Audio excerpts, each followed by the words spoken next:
What's going on, friends, DGens, and Crypto Paradise family around the world? I'm Ferrum Nate. Here with me, of course, is the one and only, the Crypto Hitman. And today we are joined by none other than the founder of Bitcoin trading cards, Alladan. Bitcoin trading cards are not only some kick-ass digital Web3 collectibles, but a fun and simple and engaging way to educate people on our broken monetary system and the solutions provided by Bitcoin. So whether this is your first time hearing of Bitcoin trading cards or the 10th, you're going to want to stick around all the way to the end, because today we're not just going to get you the TLDR on what Bitcoin trading cards is all about and their mission to help further this amazing technology that's changing the world, but we're also going to be doing a live unboxing and giving away more than 650,000 sats worth of rare collectibles. Alladan, welcome to Crypto Paradise. How you doing today?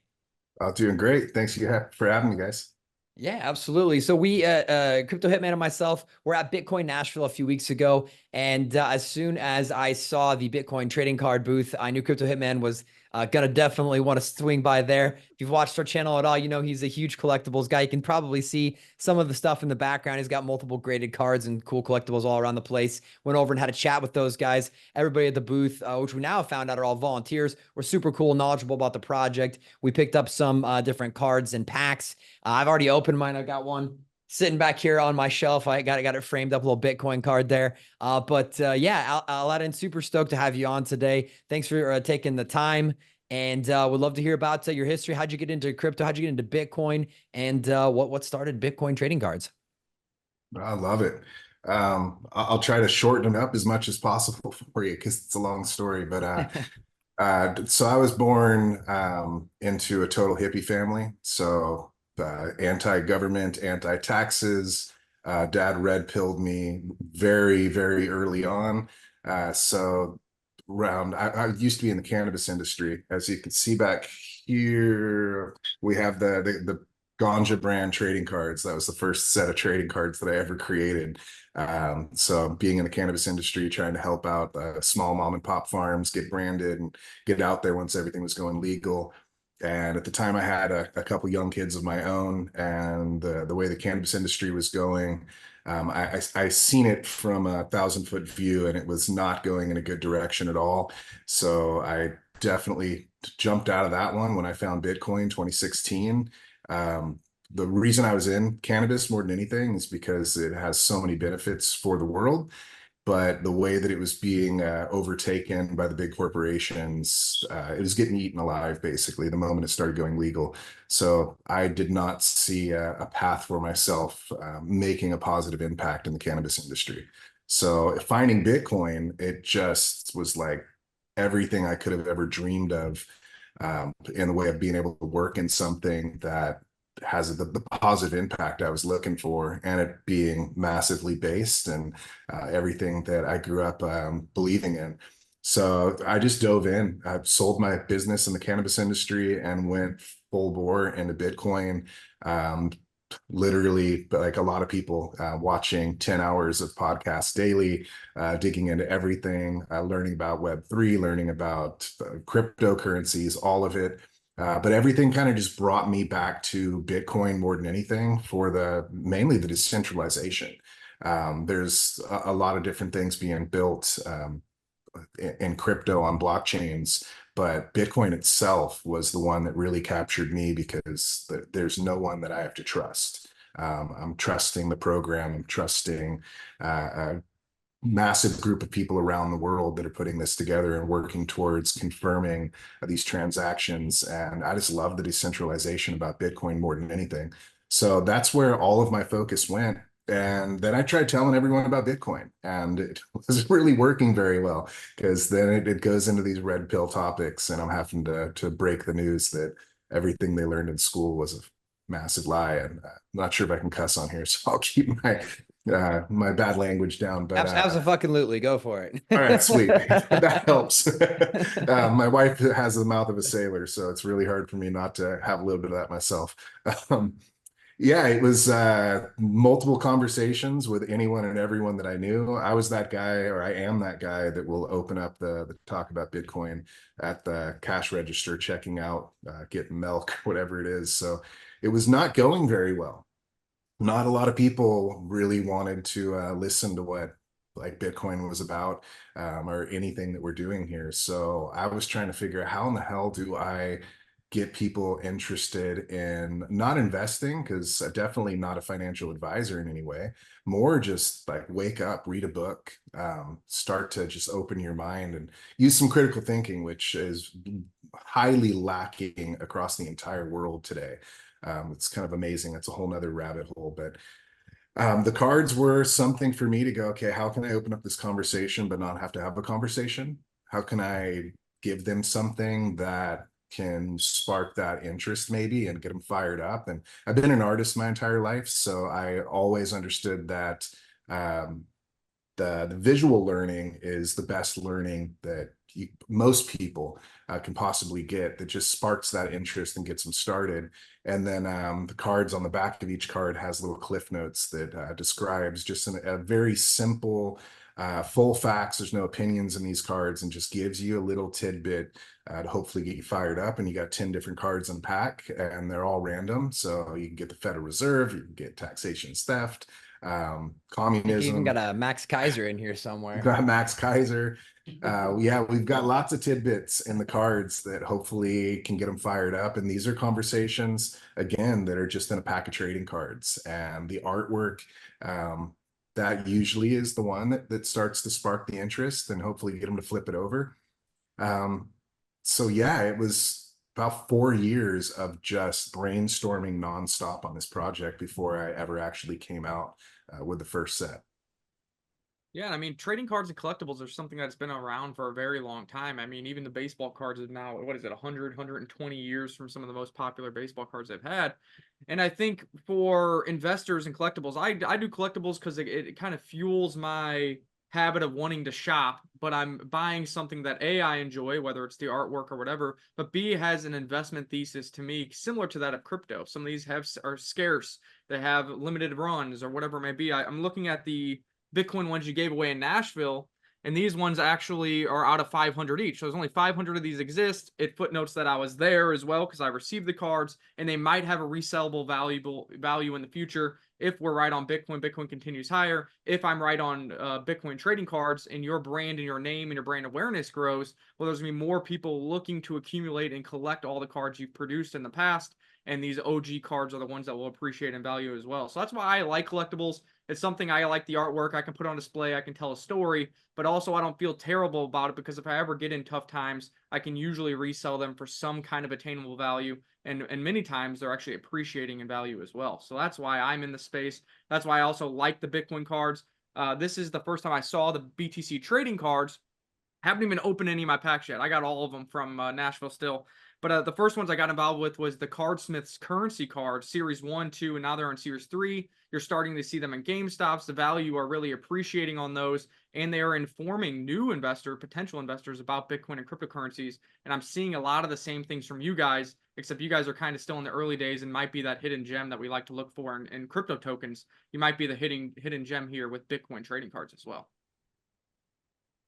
Love it. As Yeah, we've got a long story with the currency card guys. They actually were printed at the same printer that I was, same exact time.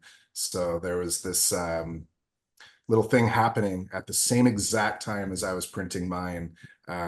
Actually, I think I started about 4 months with that printer before they came on with that printer. And so we literally launched at the same time. I'm not sure exactly how it happened. I've got my own thoughts and thesis on that, but Well, there yeah, you we're, go. we're, we're right neck and neck right now. So how do you, when you're coming up with all the different ideas for the cards themselves, is that coming directly from you? Do you have a team that's working with you?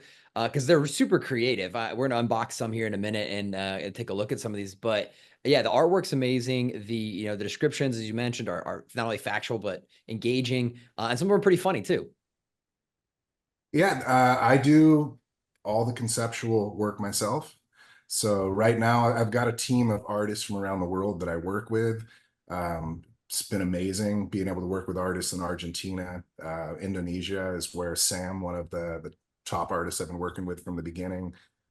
These are artists that literally live through the corruption and communism and socialism and horrible things going on around the world. And I believe that in order to truly create a piece of art that is going to impact someone deep inside, to get them to really feel that spirit.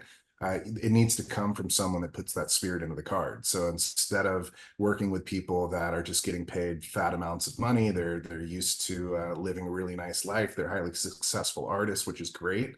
I feel that the power that goes into the cards that we create, there's just a little bit more in there because of the fact that the amazing artists I've been working with, they're living through this. So I've been able to put together a team, like I said, from around the world, and it's already been life-changing. We've only been out just under 2 years, but I've been working on the art side for about 3.5 years, and some of these artists, it's literally changed their life so far, and we're just getting started. So the concepts, I think, are the most important. Anyone can slap something down on a card.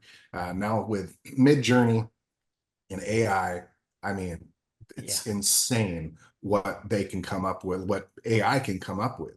A lot of these things, I'll play around with it to get different concept ideas, and my mind is blown at the quality that is coming out from it. But at the same time, it's lacking that human emotion, that human touch. Just because you dropped a prompt in there, I mean, that is something, but the actual hand on paper is completely different, in my opinion. So what these artists can produce is just on another level, in my opinion. And it's really being able to create a concept that, like the taxation is theft card. That one is so deep. The artist that did it, he actually does like heavy metal album art for a bunch of indie bands. And it is like heavy metal to the bone. So with that one, you're getting that feeling, that really edgy kind of push the limits as far as possible.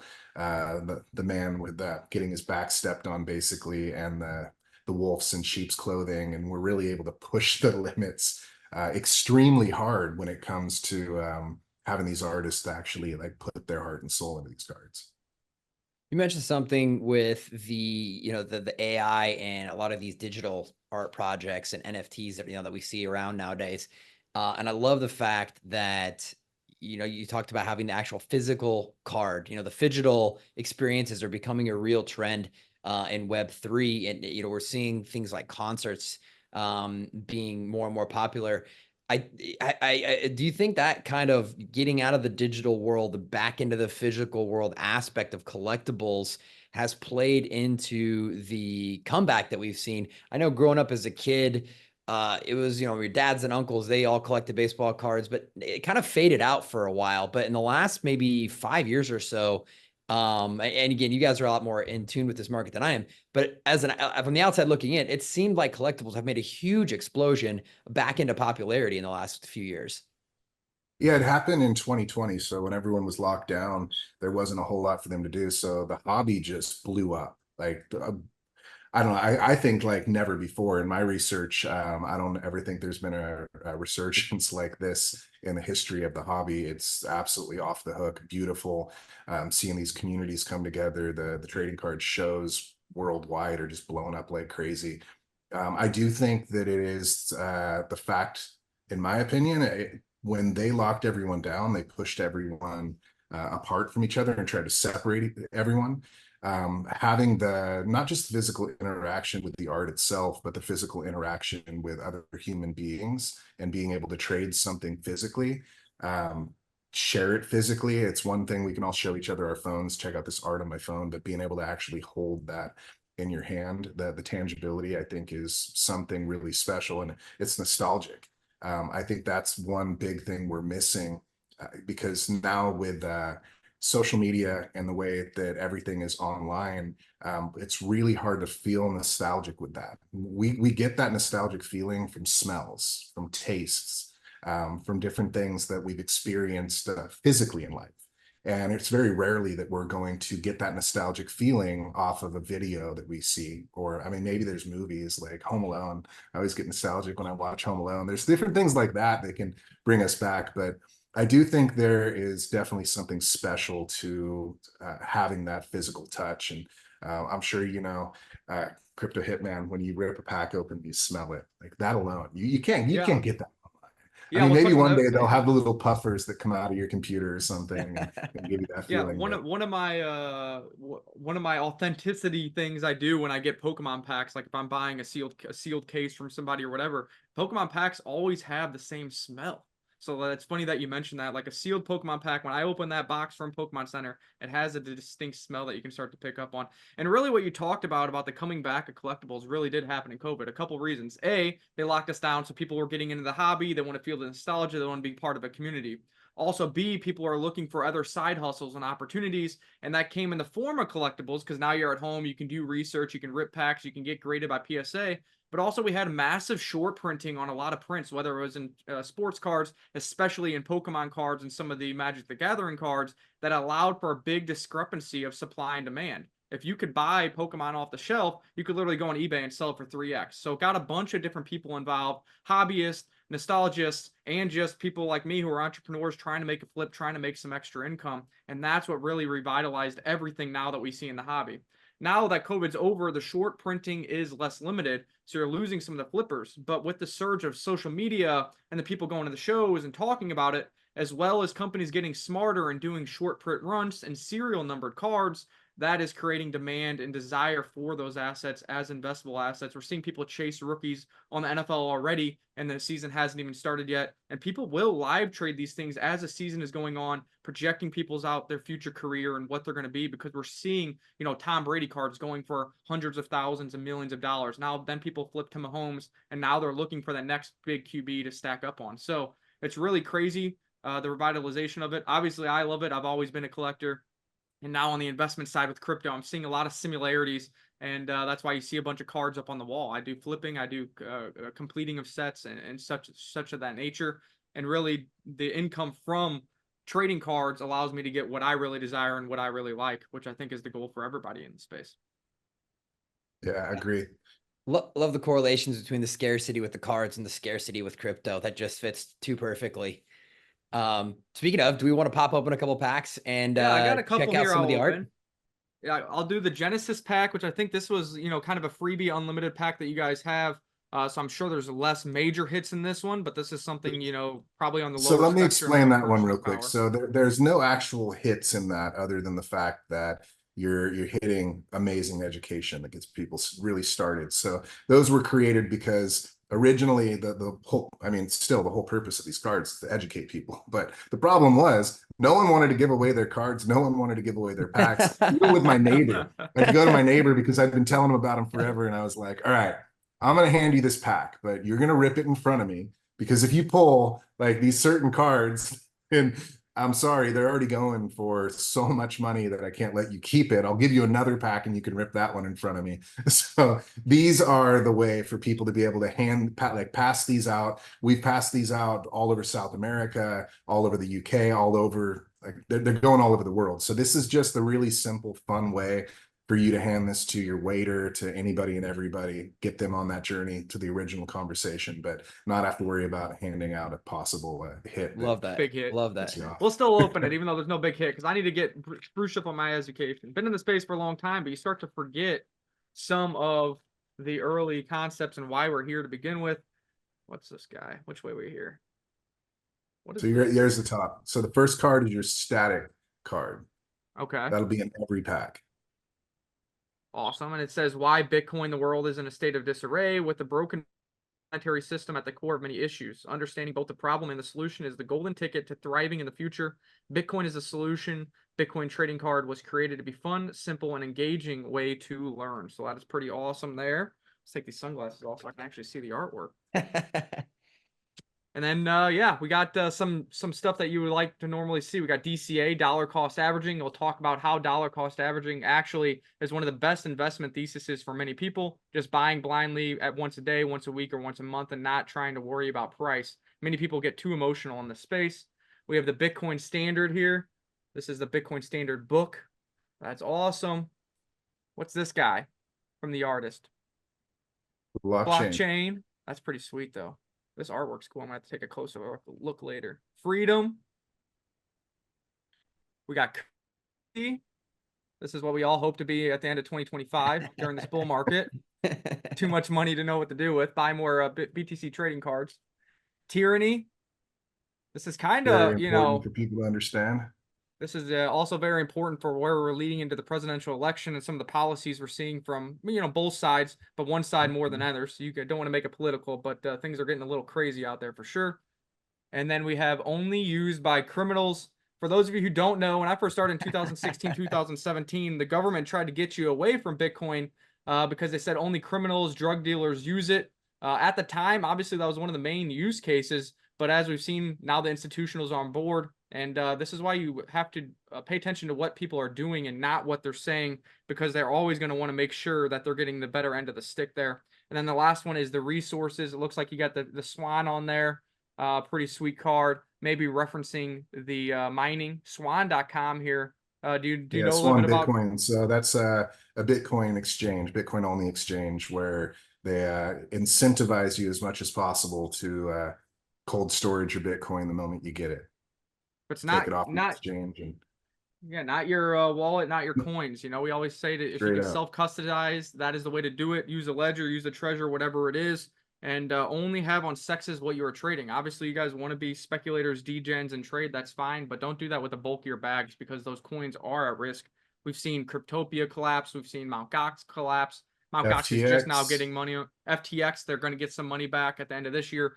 But Mt. Gox had to wait a decade. So I know you don't want your Bitcoin locked up for a decade. So just have your own wallet. It'll make it a lot better. I don't know, maybe for some of you degens, having your crypto locked up for a decade would do you some good, but And then we'll do one more pack real quick, and then we'll move on with this discussion and maybe get some information on what your links are if people want to buy some of these packs. The other one I have here is the Bitcoin pack Spirit of Satoshi. Now, is there any hit opportunities in this type of a pack? Okay, so you're in the space. Take a look at the back of the pack. We've done something in trading cards that have never been done before. So Okay. we are the first 100% transparent trading card company. Beyond Cardsmiths, beyond Panini, Pokemon, there's no one out there that does what we do when it comes to complete and total transparency. So we tell you exactly what we print, all the way down to the most common of common cards, which honestly is scarcer than most of the chase cards. We print the smallest print runs out of any trading card company in the world. I mean, it's a Bitcoin company, so we've got to go Bitcoin centric all the way. So you have a really good odds for a 1 of 1 in there. And then you've got some great odds for your 21, but even your base cards in that set and your parallel base cards are insanely rare Wow, these compared are to very trading. low limits. Yeah, it says each Yeah, standard base like card is 556. Each hollow border base card is limited to only 445. Then you have an of 1000 hollow. There's only 2 cards of that variation. Of 500 hollow, 2 cards. Of 420 hollow, gotta love that number, 2 cards. Of 256, 3 cards. Of 121, 3 cards. Of 21, referencing Bitcoin. Total supply of 21 million, I'm sure. There's 1 card of that. It's probably a Bitcoin related card, would be my guess. And 1 it's the of 1, Satoshi there's card. there you go. And then a 1 of 1, there's 13 variations. So very limited print runs on these.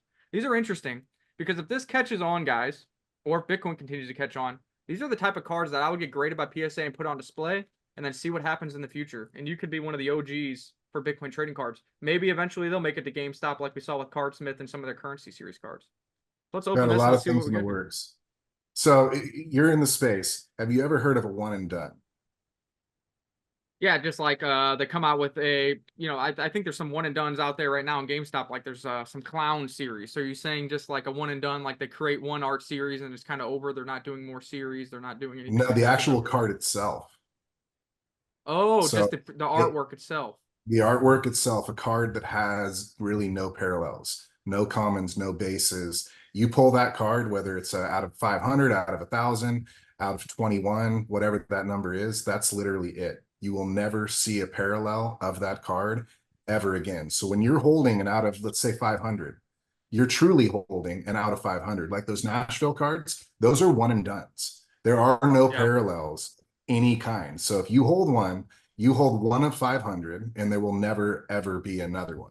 So that's something that I wish the hobby would do more of, and it's very rarely done, sadly, because they commonly make parallels after parallels after parallels of it. And yeah, it's got a different colored border and it's got a little Right. variation here, a tiny variation there, but it's the same damn card reprinted over and over. Where Yeah, with the majority of what we do, it's one and dones. Yeah, you're seeing that a lot with Victor Wembanyama on the NBA. Like Prism, for example, they have like the base, then they got the silver base, and they got the red base, the blue base. Like, yeah, it's limited, but you're finding that parallel on every single version. So really, you think it's a 1 of 1, and that one is a 1 of 1, but then there's a 1 of 10, a 1 of 15, a 1 of 20, a 1 of 1,000, a 1 of 100. So really, it's not all that rare for that photo, especially. You guys are giving me Magic the Gathering PTSD. Do you got the Blue Wembyano, Lotus? just a quick stat for you. Wembyano, there's already been 189,000 Wembyanos PSA graded. 189,000 PSA graded. So how rare are they? Really? Exactly. When really, even Tom Brady cards, the amount of rookie cards he had out there in circulation is a very small number. Even Mahomes is already a huge number because everybody's doing rookies, everybody's doing different variation of rookies and doing different serial numbers of rookies. So something to keep in mind, guys. Fake rarity, we see it in crypto sometimes. It's not the way to go. You want the real scarcity, and that might be here with these cards. So let's see what we got here. It's hard to see a little bit. We got the Bitcoin card. This is the halving card. Pretty sweet. I'm gonna have to get some sleeves for these. Now that I know how rare they are. Jeez. Every card is a hit. Should have bought more. The Uncommunist Manifesto education card.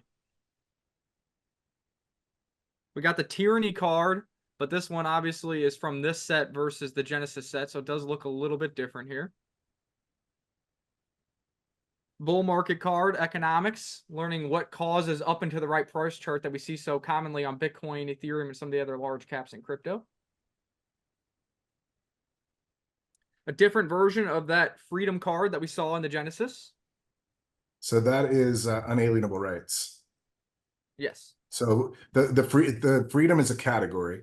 Okay. And then we have a bunch of different cards in that category. And so that's how they're broken down, is by category. So education, economics, tyranny, Bitcoin, all different categories, and you'll have different cards inside of that.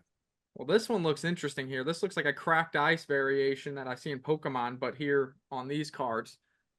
Oh, damn. This is the Adam Beck, Spirit of Satoshi, and it has like a cracked ice, almost prism look on it.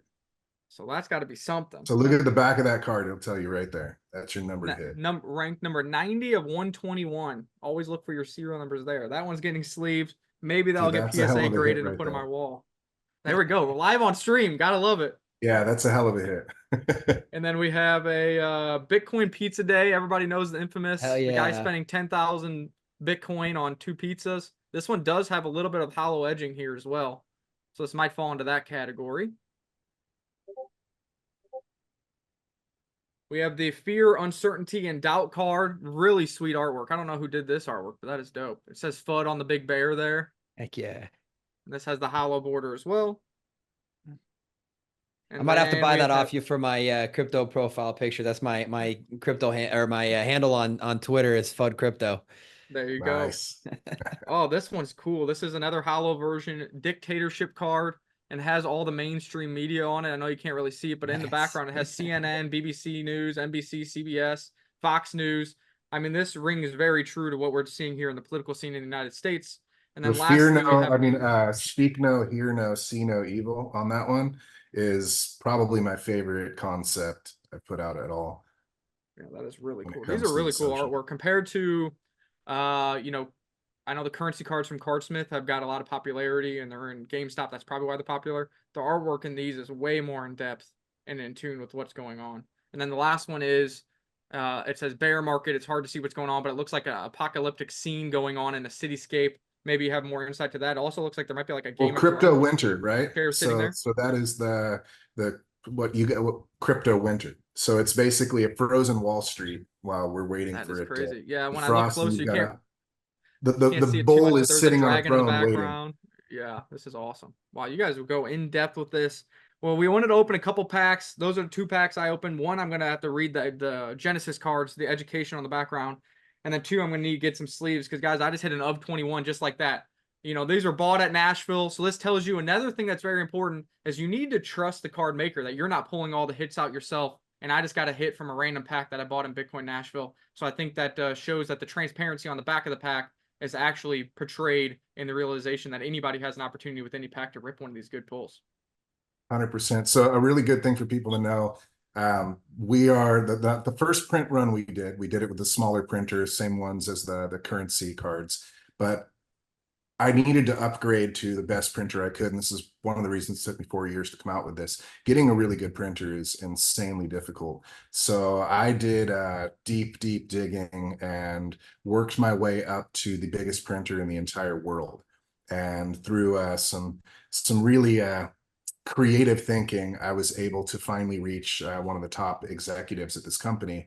And we now our cards are printed since Series 2 at the same printers that print Pokemon and all of the top Wow, it's Magic awesome. Oh. Gathering, you name it. So it's one of those where it's not just trusting us. More importantly, we have to trust the printer, because even if we're doing it right, the printer has to do it right. So having the same printer as the biggest trading card projects in the entire hobby, the last thing they're going to do is take a risk for us and do something stupid for the smallest print run there Right, is. that they have. So we have the most verifiable, the best printer in the world behind what we're doing. So how many series have you guys done? So the Genesis ones, obviously those are more educational, but like the one that we just opened, like where is this on the spectrum of your print runs? And then also the other box I bought, I know is a very limited print run, is the halving edition Bitcoin trading card box. I haven't opened this one. This one might not get open. I know there's probably good hits in there, but I also like to keep sealed products. So like where are you on your series? Where do those fall within the series, and what's to come for Bitcoin trading cards before we start to wrap this up? Yeah, so what we do and what we have done is extremely different than any trading card project out there. Is like the biggest print run we've done so far is the Genesis packs at 100,000, but those have been done specifically again for you to give away. And we gave away 10,000 of those packs at Nashville alone. Those are meant to buy a stack of them, anywhere all the way down to like $2 a piece. We give them out to different meetups and things like that. But when it comes to collectible packs, these packs, the biggest run we've done is 21,000 packs. And there's a hit in every single pack, which is basically unheard of and never been done in the hobby before. And then because we do that one only once a year, we had to figure out different things that we could do to make it fun throughout the year. So we created something called commemorative packs. And the commemorative packs are like what we did originally at Miami Bitcoin last year, where you would get a specific pack for that conference. And those were as low as the whale packs, which feature only the top Bitcoin artists in the entire world. Like similar to what you had, 1,210 packs total. And we've never did another one of those specific for Miami.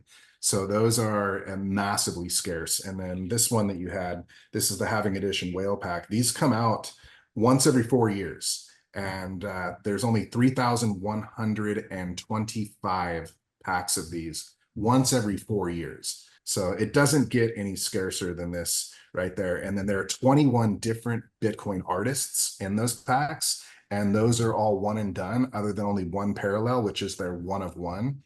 So the scarcest trading cards, like period, when it comes to those. And this is our way to be able to have something really fun in between the big run, which our big run is 21,000 packs right now. And to just kind of keep the hype up and enjoy being able to rip some of these other packs. As you see behind me, I've got a bunch of different sets that we have done, but I think the maximum is this whale one that we just did for the halving. Other than that, our commemorative boxes, we only did 2,121 packs. So like just under 300 boxes, period, for that whole That's entire crazy. run. Yeah, just massively scarce. They come out, you have a quick chance to grab them and collect part of that conference that happened, and then they're gone. So the main thing we work on is that 21,000 packs a year, and that's what we have coming out towards the end of this year. It's called Warriors versus Villains. This one is going to be massively based. We are pushing the envelope incredibly hard. I don't think there's anything out there quite the way that we do it, where we're pushing that envelope of getting into terms like communism, Marxism, the difference between crony capitalism and capitalism, things that people really need to understand. But then we're getting into things like telling you what the WEF is. If people don't know what the WEF is, they need to. the who. We're Right. going beyond the base level, but these are things that if people don't start waking up and understanding what's going on, then none of this collectability matters. None of your crypto matters. Even Bitcoin doesn't matter, because if we keep going down this trajectory of tyranny worldwide, this is like America is basically the last stand to a point if you look around the world. So hopefully these cards make a little bit of an impact worldwide and start kind of helping people to open their eyes to what's going on. Yeah, and everybody seems to kind of shrug their shoulders, but the saying is, you give an inch and they take a mile, and before you know it, you're looking, you're like, how did we even get to this point? It's crazy to think. And you know, the original vision from Satoshi and Bitcoin was against some of these policies and things that are now we're seeing. And although Bitcoin has found a footing, getting institutional adoption, and is worth over 60,000 per Bitcoin, and people are starting to wake up. At the same time, they're taking that mile, they're taking that mile, they're taking that mile, and we're seemingly getting further and further away from what Satoshi was trying to prevent. So pretty interesting stuff. Absolutely. I would love to talk to you off the stream. We'll stay in touch because I love your Chadness, if you will. And again, guys, these are really cool. The fact that they're that rare, like I don't even think I can open this happening box. Like I want to open this, but at the same time, I like sealed product. This one might just stay sealed. So Nate, I don't know if you want to wrap this up, talk about the giveaway, how people can get involved. Yeah, absolutely. I mean, check out more I don't Bitcoin know about trading everybody cards. watching, but I've got serious FOMO that I didn't buy some additional packs at Nashville as well. I don't do a lot of collectibles, so I wouldn't know the first thing about it or what to do. Hopefully, as I have now been educated, all of you guys watching have now been educated as well, seen some of the cards, seen some of the art. I'm probably gonna have to go buy some and ship them to my parents' house in the States after this, after our call here, because I've got some serious FOMO. So if you liked what you saw on the video today with some of these cards here, if you want to get yourself some of these packs, where can they find you, Alladan? Where should they go to order themselves some of these Bitcoin trading cards? So the website is BTC cards. If you go online, you look up Bitcoin trading cards. We are the original Bitcoin trading cards. So you're going to find us there before anyone else. Same for Twitter, Instagram, everywhere else, BTC_cards. Instagram is Bitcoin_cards. Basically, any of our social medias will link you there as well. Yeah, we'll make sure to sell out really quick. So we've only got a very limited run of what we have left, because when you're only printing a couple thousand packs total for a whole entire series, they get gobbled up really quickly. Definitely recommend people going to the Telegram group if they want to learn more. We're almost 700 people right now, and it is one of the funnest places that you're going to find as a community. Rips happening all the time. We literally have people ripping packs with chainsaws, shooting packs open, like perfectly lining them up and literally shooting the top of the pack perfectly to be able to score it. Hey, I mean, dude, this that's some community balls there. is They're awesome. risking shooting through a 1 of 1 there, man. Woo. Dude, it's like, yeah, definitely extreme at times in this community, but it's amazing, and It's pretty it's a very hardcore protective cyberpunk though. community. So the one thing I love about this community more than anything is they're very protective of everyone in the community. So it's scammers, people come in, try to do some shady shit. They get gobbled up and spit out really quick. So it's definitely a very safe place to go. I will never DM you. So just remember that, because there's so many scammers out there, but definitely recommend checking out the Telegram group. And last two little things. Main thing we're doing is really trying to shake up the hobby.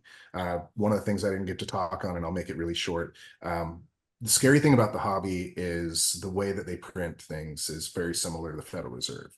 And this is something that a lot of people need to understand. It's the same with NFTs, trading cards, anything out there. Be really careful, because honestly, things can be printed like the Federal Reserve. Especially when they're digital, it's really easy to just make massive amounts of these things. So do your own research. I think that's the biggest one. And in the trading card hobby, especially, most people don't know, Pokemon alone prints an average of 1 billion to 8 billion with a B, packs a year. There's no scarcity in that. Yeah, So and yeah, you Pokemon could pull still a scarce doesn't. card here and there for sure, but that's a dangerous thing. So again, I don't give I don't like financial advice type thing, but just do your own research the best you can and verify scarcity. Because if it's not truly scarce, it's not truly scarce. And then my last little thing is we have been able to, we're the quickest company to get PSA grading, which is one of my proudest things because for any trading card company, that's like number one, top of the list to validate that we're doing something, we're doing it right. So PSA, every single grading company out there right now, for the most part, we're in making solid connections. We're doing the long run on this. So we're going to trading card events and conferences all over the world and starting that one up big time. So we're not going anywhere except for up with what we're doing and trying to make this impact across the board, not just in the crypto space, Bitcoin space, but we're really trying to shake up the hobby. And I think that's our number one goal more than anything, is making that impact and hopefully getting other people to understand scarcity is where it's at. And if we can push some buttons and get that to happen, that's our ultimate goal. You're looking Yeah, for that's somewhere to start on amazing. the scarcity chat. Couple good books We right have there that for you. card. We have that card. You got Yeah, I we was gonna actually ask. I bet you did. yeah, I Love it. got to reach out and talk to G. Edward Griffin that wrote that card. Really? That's dope. Yeah, and That's get him super to, dope. because we won't put anyone in the pack unless they give us the love and the ability to put them in the pack. So whoever you see in there, other than maybe like Klaus or someone like that, we're not going to ask his permission. But Yeah, fuck that guy. any of We don't need his the permission. Bitcoiners and different freedom fighters that we put in the pack, we definitely reach out, get their permission. Hopefully we'll have Elon Musk in there someday, but we're not going to just put Yeah. Elon Musk in the pack. We need Elon Musk to say, absolutely, let's go. I've been working on Mr. Beast for a while, and I've got some little things in there. But again, I'd love to put a lot of these people in the pack, but I want them to like give their blessing and be a part of this and really embrace this project and not just throw people in the pack for the sake of throwing them in the pack, but build this community around it. So yeah, getting G. Edward Griffin was like one of the most amazing moments of this whole project. That's awesome. And what you said there about Pokemon is one of the biggest things. And you're talking about billions of packs, and they have no transparency, hit rates, or nothing on their packs. All the hit rates from Pokemon come from rippers doing diagnostics by opening a whole box and then giving you a general estimate based on their results from ripping, which is crazy. And Pokemon still does not do any serialized numbers card, meaning like 1 of 100s or 1 of 1000s. So yes, there's hits. You can see the open market value on that, but you have no way of knowing how many of those cards will ever be pulled or how many of those cards have already been pulled. So that's pretty crazy to hear those stats. In comparison, when you're talking about thousands of packs for you, Pokemon's billions. Obviously, there's many more millions of people who are buying Pokemon packs, but the fact that they still don't have to be transparent on their hit rates is pretty crazy in the modern day of transparency we see with social media and everything else. I knew you guys and would nerd Pokemon, out on this. yeah, they got big because of pop culture. That's really what that has sparked all of these different revolutions, evolutions, in humanity is pop culture. And that's what Pokemon is. That's what sports is. That's what trading cards is. It's capturing pop culture. It's basically the original memes, the original NFTs are trading cards. And the one thing I love more than anything about Bitcoin and being able to create these Bitcoin trading cards, I mean, you want to talk about pop culture. You want to talk about something that is going to revolutionize the entire world. That is Bitcoin. So that's where I get so fired up about this project alone, being as scarce as we are, and then being a part of the biggest pop culture movement, in my opinion, in world history. Change the money, fix the world. Like this is worldwide, and it's going to affect every single person on earth. So super bullish. We're gonna clip that right there. That's the short we're gonna use to hype the video. I love it. Alladan, you've created a badass, super cool project here. Like I said, I have the fortunate privilege of being the host here. So while this is getting edited and going up, I get the opportunity to go buy a few of those packs before everybody else on the crypto paradise world gets to go and get them. Sorry, guys. Perks of the job, I guess. But as he said, they are rare. They are going quickly. We'll put all of the links to their Twitter, to their Telegram, to their website, everywhere, everything you need to know to find Alladan and the Bitcoin trading card project. Get in there, mix it up with the other degens. Get yourself some cards. That will all be linked below the video here. And if you're too late and the pack you want is sold out, well, don't worry. We've got a special treat for you here today. Alladan and the Bitcoin trading card crew have been generous enough to donate some packs. So we're going to be giving away a first, a second, and a third place Third place is going to get 5 of those Genesis 10 packs. It's a $250 value. And those will be available for you to keep, to treasure, to give out. I mean, if you're getting 5, you got to give at least 1 or 2 out to some friends and family. Help spread the word. Second place is going to be one of those HEW packs. Is that the one, I believe, that you So opened? second place is one of these guys, and then I'll throw Okay, that's the one 5 you opened Genesis packs earlier. in with that. Yeah. Yeah, And that's then where you got first the place is going to get the $121 beautiful. having edition, and then I'll throw in some Genesis packs with that one as well. Okay, gotcha. So we got third place is gonna get 5 Genesis. Second place is gonna get the SOS pack. That's the one Crypto Hitman opened live and got some amazing hits with just right here on the video today. And then the first place will be the big dog there, the halving one. I'll sweeten it up a little bit more for you guys too. I'll throw in one of the Nashville cards in each one of those. That's awesome. Those are one of only 500 that are ever printed that will be One and printed. dones. Only could get them at the National Conference or right here on Crypto Paradise. Alladan, that's awesome. Thank you very much. I think that wraps it up for us today. It's been an awesome interview. We definitely want to have you on again. Next time you've got another print or coming up, let us know. Let's bring you on. Let's hype it up. Let's talk about it. And we'll see if we can't get some more Crypto Paradise people coming your way. Warriors versus Villains. Let's do that one. Absolutely. That'll be around Christmas. All right, coming up at Christmas, you heard it here. Warriors versus Villains. We'll have Alladan back on. Bitcoin trading cards and Crypto Paradise. I think that's it for us today. Thank you so much, as always, for watching. We love ya. And as always, remember, if it's not your keys, well, homie, it ain't your crypto. So stay safe out there. Swag me, baby.